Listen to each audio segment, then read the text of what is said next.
saka gunung sing ana rikmane. Tenger metu jabang bayi jalu wujud Genowo.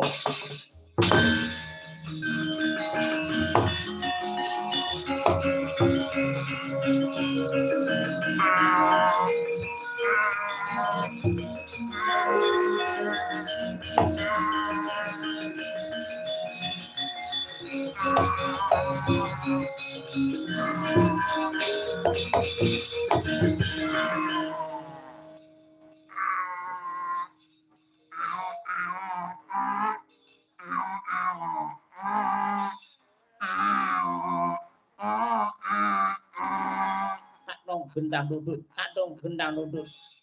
Ayo koclok. Aja wi anakmu karo anakku aja ndok konokake. Aduh, kula isin. Wis dipangani nanas pirang-pirang pencet pirang-pirang perandene malah dadi kados mekaten menika kados pundi. Jeneng Noarka ya. Sanes. Mboten purun jenenge kapiyen kaya ngoten niku. Duta jenenge Arka. Kuwi aja ndok sia-sia.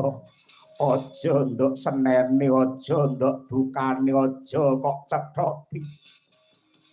Anak iki tak penehi jeneng Kala Srenggi.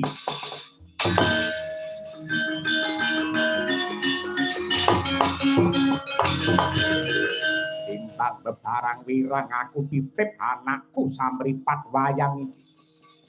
Tak ngamuk ning Amarta golekane Janaka.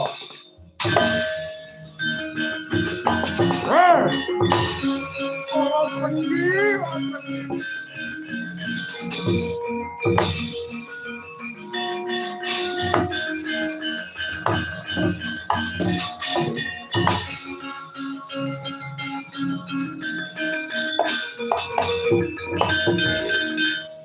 Soto bimbang biyen iya aku ora trima perkara sing tak jaksa resmi sing dandan Sembadra jebul adikku Jata Gini.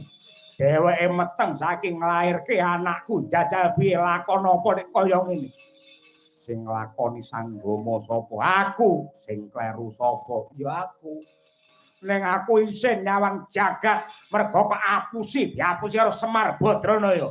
Rimah balungmu.